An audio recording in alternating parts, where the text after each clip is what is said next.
Coming to you live from the Business RadioX studio, it's Franchise Marketing Radio, brought to you by IDS, an award-winning digital marketing agency that delivers integrated marketing solutions for franchisors, franchisees, and franchise development teams. Learn why over 75 brands depend on IDS's team of dedicated marketers and client service professionals to deliver a strong ROI on their marketing investment.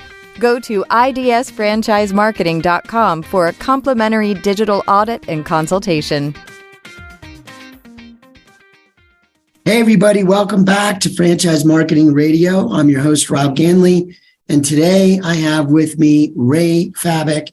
He is with Caring Transitions. He is the president of Caring Transitions. Welcome to the show, Ray. Thank you, Rob. Nice to be here. It's good to have you. So tell us a little bit about Caring Transitions. And I know you have a history, a long career in franchising. Tell us a little bit about Caring Transitions and how you wound up working with them and then your vision for the future. Absolutely.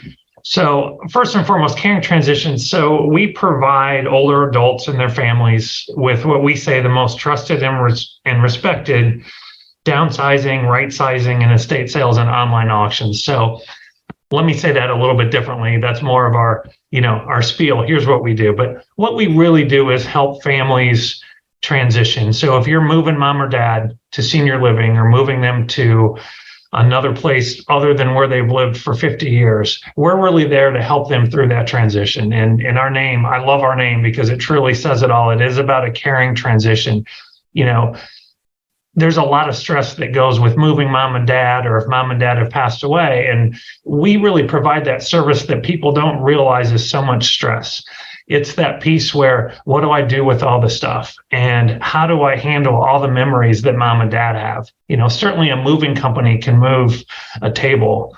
We really talk about, we can move 50 years of memories that happened at that table. And it's a very different transaction. So it is about working with that family, helping the siblings decide what they're going to keep, what they're going to donate, what they're going to try to sell, all of those things. And then if mom and dad are moving, it's how do we help mom and dad start living day one in their new place? How do we make it feel like home on day one? Think about the senior who's moving and probably thinking about this may be their last move and they're alone and a little bit scared. And if we can make it feel a little bit like their home that they were in for 50 years, then we think that we're making a difference.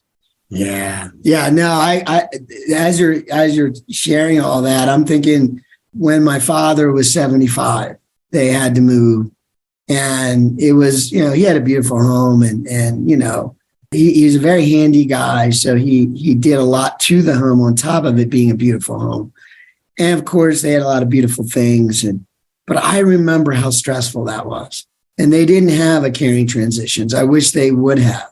It was us, it was the family, it was just working through the ups and downs of that process. It took a couple years to get through it all and figure it all out, get the house sold, but then, getting ready for what that really means. It was complicated and stressful. I don't think it was probably one of the most stressful times in my dad's life. I could tell you he was not happy in those moments. And once he moved on, he was happy again.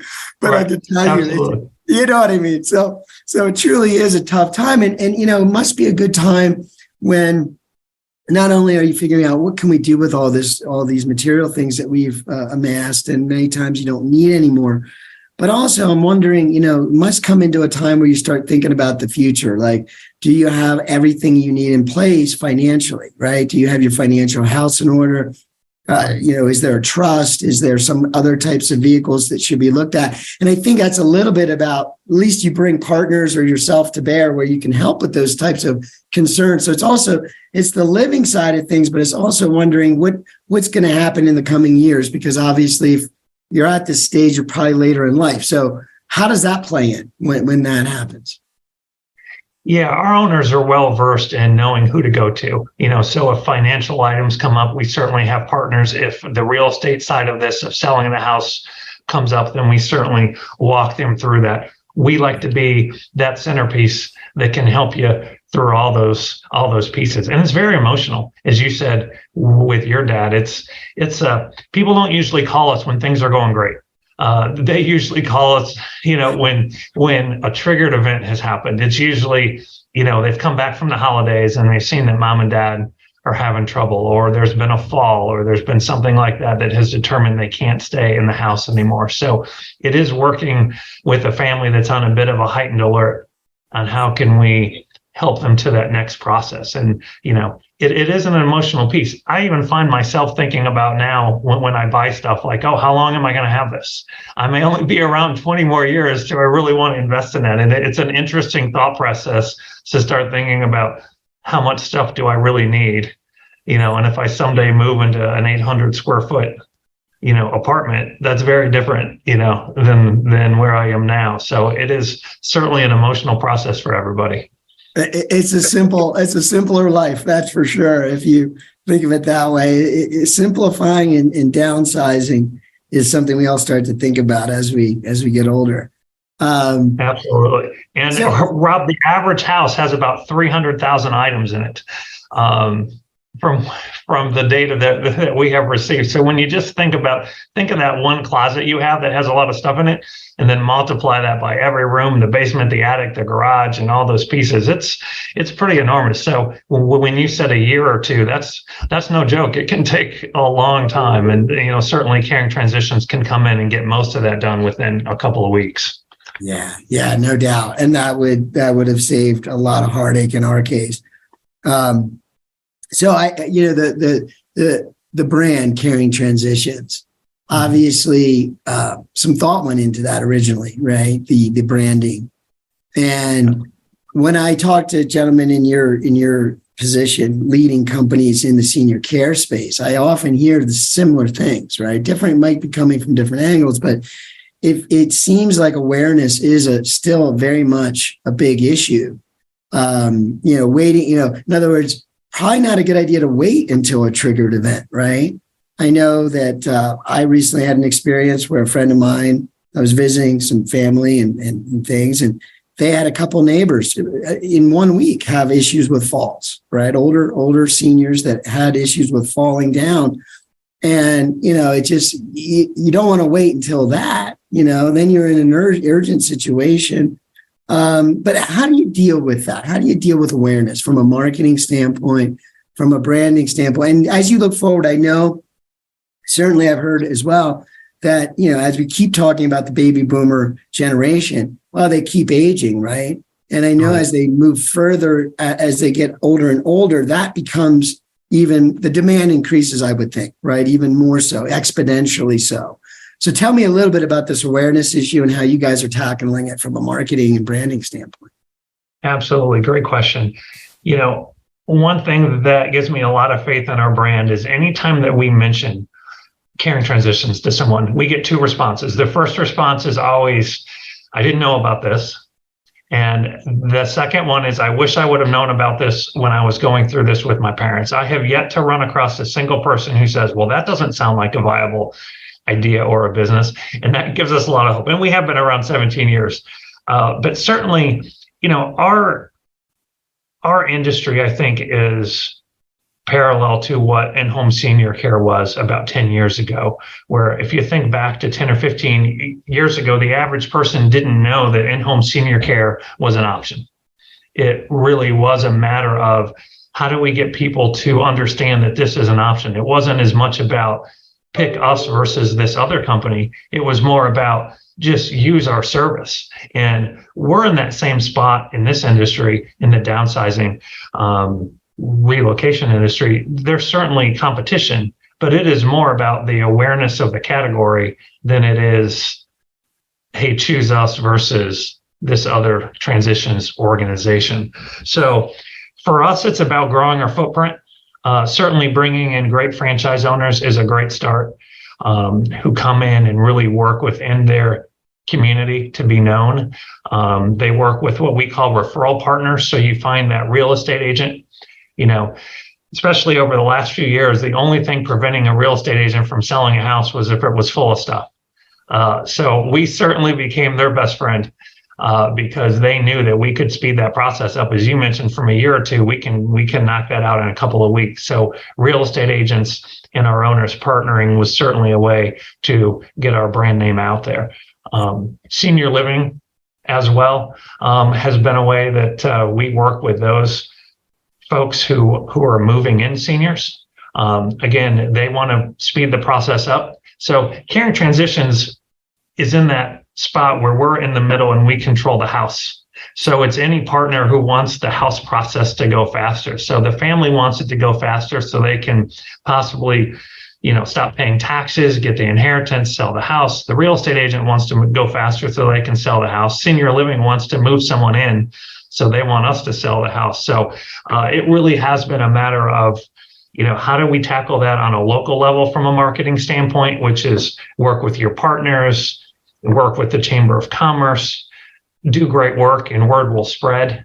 Our owners do a lot of local advertising and marketing in the normal spaces. But another way that our brand has really grown is through our CT bids on the auction side. So whenever one of our owners has an auction, you're telling all those folks about Caring Transitions as well. So a lot of our bidders have become clients down the road. Yeah. So, well, exactly. Yeah. You get the word out there, right? And everybody loves a good garage sale or a good sale, right? A good estate sale, right? Yeah. You get the local community involved. So that in and of itself is kind of an innovative idea when you think about marketing. But tell me a little bit more about this. So in terms of recruiting, in terms of finding the right folks to run an operation like this, sounds like there's a lot of partnering, a lot of interaction with other business owners, maybe other franchise owners, right? In different brands. Tell me a little bit about what you look for. What do you think is that X factor in a franchisee for this kind of a business model? Yeah, for this kind of business model, it's a great question. I was thinking about this prior to our conversation about what type of owners do we attract. And we have people from Fortune 500 companies, and we have nurses, and we have flight attendant and someone in aerospace. They're all over the place. So what that has told us is our bottom line is we definitely attract people who want to give back and want to make a difference. And it's really people who are dedicated to this point in their career where they just don't want to work.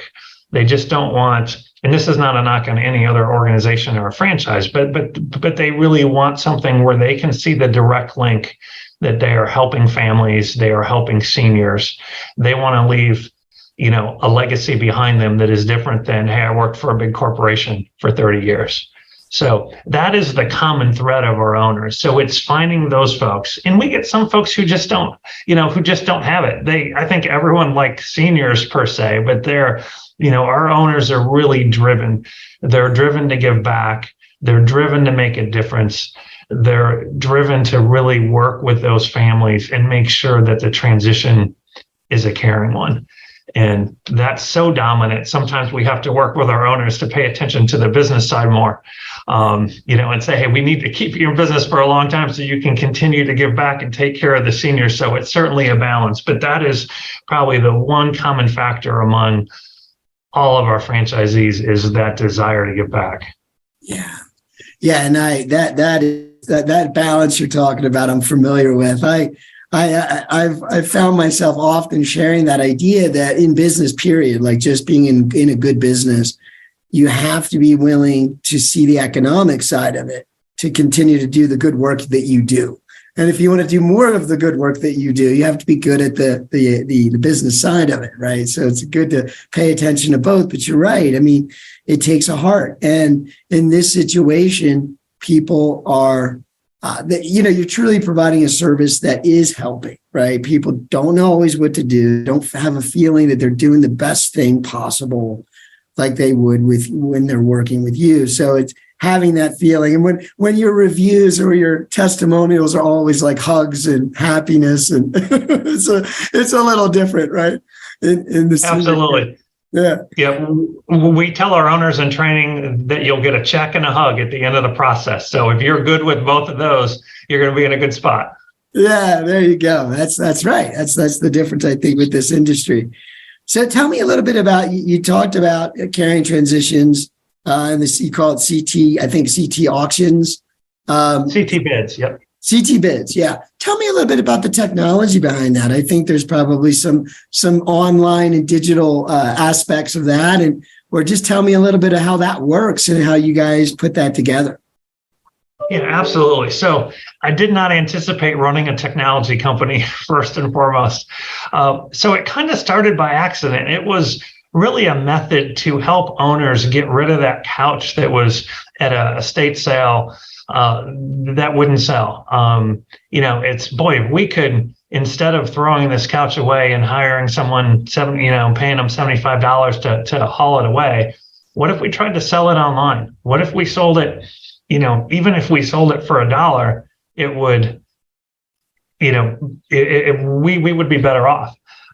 So that's really how it started. It really started as a way to liquidate items that you just wanted to get rid of in a house, all the cleaning supplies and just all the things and towels and things like, what could we do with these? What if we just put them on a website? So that's how it started. It has turned into something far different than that today, where now it is this multi-million-dollar machine. And back to the marketing piece, one thing that we didn't realize that CT Bids was going to do for us is really market Caring Transitions. And one of the things I was aware of when I joined Caring Transitions was it's a bit of a one and done business, in the sense that you help a family once, and then you find a new family, and then you find a new family. And those businesses can be tough because there's not a lot of repeat business. Now, every now and then you'll move mom or dad a couple of times, but not in general. It's a one-time deal. And how do we become part of the family and part of their fabric if we're just going to work with them for 2 weeks? Well, what CT Bids has done, if families start buying things online, so if we can get you, Rob, in your 20s or 30s, it might be, hey, fill your first house with things from CT Bids. You get some great furniture, you get some great artwork. When people buy their first house, they don't necessarily have a lot of money left over after they buy the house to fill it. You've got this nice empty house at the end of the purchase. So we believe that if we get people younger in their 20s and 30s, then they will become familiar with Caring Transitions. So in effect, it's getting them part of the brand in their 20s, 30s, and 40s. Then when their parents get to an age where they need that service, they're not going to go anywhere else, because they have bought from us for 10 years. They have built relationships. They've done local pickups. They've met the owner. They've met the staff. So when it comes time, it's going to be really hard for the competition to get those folks away. So I would love to tell you we anticipated this and this was all part of our master plan. But the good news is we kind of figured it out along the way. So this platform has become really a great piece for us to keep someone with Caring Transitions, 20, 30 years. So that's how it started to evolve with these smaller items. And then we found that versus a physical estate sale, there's a couple of things that are very different. When it's online, you're starting at $1, so the price can go as high as the market will take. If you go to a physical estate sale, if the couch is marked for $50, it will never sell more than $50. We might put something on. We got so many stories, but we had a Grateful Dead poster that was just a poster in somebody's house. And we would have sold that at a physical estate sale for $5. It sold for $8,000 on our site. Because it was a rare poster that we were not aware of. So the market dictated. It got a couple of, Grateful Dead heads who were enthusiasts, and they bought bought it for $8,000. So that is certainly a distinct advantage, is that the market will tell you what the value of that item is. Chances are your $3,000 china cabinet is going to sell for $25, because that's really what they're worth. If you go into any used shop, you're going to see like 100 china cabinets in there. That's because the market value is not high. So we tell families there's going to be things that sell for a lot more than what you expected, and there's going to be things that sell a lot less. But the ultimate goal is just to liquidate the items and pass those memories on to someone else. So it started to take a turn about a year prior to the pandemic. We just started to see online sales overtake physical estate sales. And then when the pandemic hit, our site is more geared toward the physical estate sale experience online instead of just an auction site that's just items, which is what most of them are. Like if you can get on and you search items, and if you want a lawnmower, you punch in lawnmower and all the lawnmowers come up. With us, it's about estate sales. You can look at different houses, and pull up an estate and say, okay, I wonder what's in this estate. It might be this family lived here for 50 years in a farmhouse. They collected baseball cards and farm equipment. So you can go into that house on a virtual, it's not the actual house, but you can go in, on a virtual basis and click on the bedroom and see all the items that were in the bedroom. So that platform served us very well going into the pandemic when you couldn't do any physical estate sales in the country for a few months. So we got this wave of online business over the last couple of years, which has really been the primary growth vehicle for the brand. Yeah, that's amazing. I mean, amazing. It's brilliant. I could tell you just based on all the trends, being a digital guy myself, first is I would say that people really do value using things the right way, like getting the most out of things. Recycling is a big focus, getting the most out of things, giving to others, sharing your value, like something that's important to you that someone else finds value in it. That's exciting, right? For me to give it to you or sell it to you. So I like that idea. The whole experience just seems like something that the masses would enjoy, right? And what you had said, where you can kind of pick and choose the different estate sales, what might be interesting to you. It's almost like a treasure hunt in a way. I can imagine that's why your users are enjoying that service. And then just in terms of, you had said earlier, that alone would give a lot of longevity to people knowing who you are, what you do, why it's important. So again, as you said, young folks will come across it and be like, oh, this is awesome. And then they get to know you and they think of you when it comes time for their parents, which is going to happen for a lot of folks here soon, right? A lot of parents well, I would say it's happening every day right now, but it's only going to increase. We're still not fully actualizing the full impact, I believe, of that. But you had mentioned earlier, and I was just curious. So a big part of what you do is obviously these auctions. That's one great way to get to know everybody in the community. But also you had mentioned something about advertising. And I was just wondering, obviously you want to be in places where your audience would be, which is kind of a broad, when you think about it, it could be a real broad one, as you just mentioned, as we just talked about.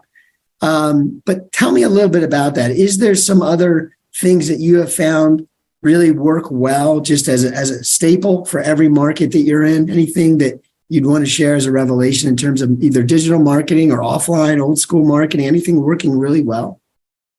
Yeah, I think what we have found, Rob, is that we're a storytelling brand, and we've got great stories. We've got great stories about items that sell. We've got great stories about clients that have gone through different journeys in their life, and that have, lost their mom or dad. It's very compelling. And we find that when we share those stories on the digital formats, whether it's Facebook, and different avenues there, even like a LinkedIn, that connects with people.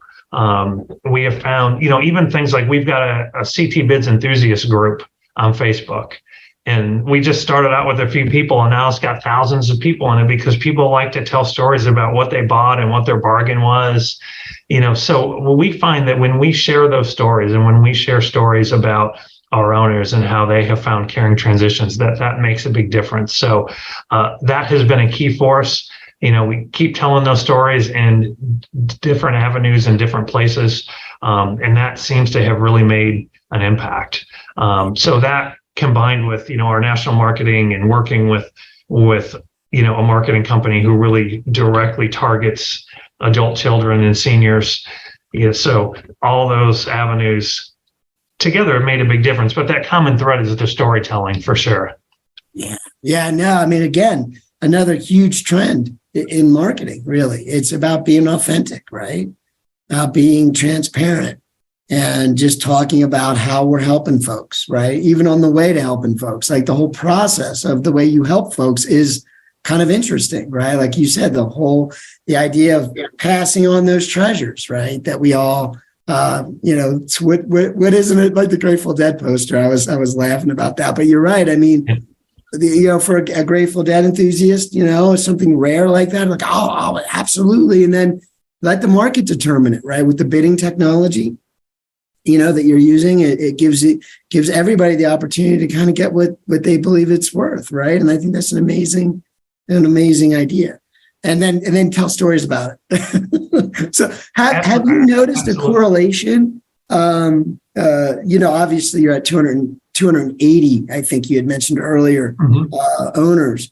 Have you seen any kind of correlation recently, last couple of years? Any uptick in growth or because I would believe that just the momentum of everything you just mentioned would also kind of help people see the opportunity as well. Absolutely. Yeah, we've had a growth spurt, I would say, over the last 3 years. We have grown about as much as we did in the first 10. And I think that's becoming, a factor of all of these things. I think it's the CT Bids platform where more people are finding out about us. I think it's the category. I think it's people wanting to give back. I think the pandemic, pushed people out of a lot of corporate situations and move them to, I want to do something that really makes a difference. So I think the combination of those things, along with the brand continuing to get stronger, has really, translated into good growth for us. Yeah. Now, well, like I said, if you could check all the boxes, you're checking a lot of them. So I would think there's a correlation there. That's good to hear. No, that's a brilliant idea that you had, and I'm glad it's in place. It sounds awesome. So tell me a little bit about, before we wrap everything up and why I have you, is there, and you're a president of a pretty large brand, right? Up and coming, still room to grow, but still a large brand. Tell me a little bit about, as president, is there a mentor? Is there a book? Is there a set of principles that you like to lean on that you've learned through your experiences? Anything that you transfer to your teams and like to kind of embed in your culture? Anything you could share with the audience like that? Yeah, absolutely. So I started in a large retail organization when I was younger, and that organization really stressed like some leadership principles. And it's funny how those things in those phrases stick with you. And it, who knew when you're sitting in, a retail store and you're hearing things that 30, 40 years later, you would be able to relate those. And I'm like, they actually work, and a couple of them, and they're just simple phrases, but one is react, but don't overreact. And that's one where we talk to our team and our owners about that, is we want to react to the situation, but don't overreact. That adage of it's not brain surgery, we'll figure this out. Let's, stay calm. And certainly during the pandemic, when I think we all wanted to overreact, it's, hey, let's react, but let's not do anything crazy. Let's see how this goes. And let's, and that has certainly been, a guiding piece for us. I'm a big fan of a book called Fierce Conversations, which is a book by Susan Scott, which is really having, amazing how many people talk to each other each day, but don't really have a fierce conversation, that they don't really tell each other how they feel and what they need. And certainly from a franchisor relationship, which can be tricky, as you're working with 280 plus owners that have different opinions and different things and different ways they think the brand should be moving, having those conversations with folks and being transparent as a franchisor and working with the owners so that at least they know. I use the 70-30 rule on this one, Rob, which is if I can get 70% of the people behind the idea and the other 30% who are upset about it to at least understand why we made the decision, then we're in a pretty good spot, because we're never going to get 100. I'm probably never going to get 80%. No matter what, there's always someone who thinks it should be something different. So, having those conversations and trying to get to that point where it's a very open conversation has certainly served us well. No, that's brilliant. And time is limited, right? We have opportunity here still, and let's use it. Let's get to it, right? We need to be honest and upfront and transparent with everyone. And I think that is, it's funny you mentioned those old experiences, and I have some of those too. some brilliant training, right? And you're thinking back then, do I have to sit through another session of this, right? You're thinking, but that was good. It was really good stuff. So, but anyway, so that's great to hear. So tell us, before I totally let you go, is there a website or a great way for folks to kind of learn a little bit more if they're interested, or just get involved with your organization if they need any help? Is there a way they can reach your website you could share? Absolutely. caringtransitions.com. We'll keep it simple. That's it. That's easy, right? It's caringtransitions.com. There you go. Well, it's great to have you, Ray, and it's been an absolute pleasure. And we hope to have you back again soon. Rob, thank you so much. All right.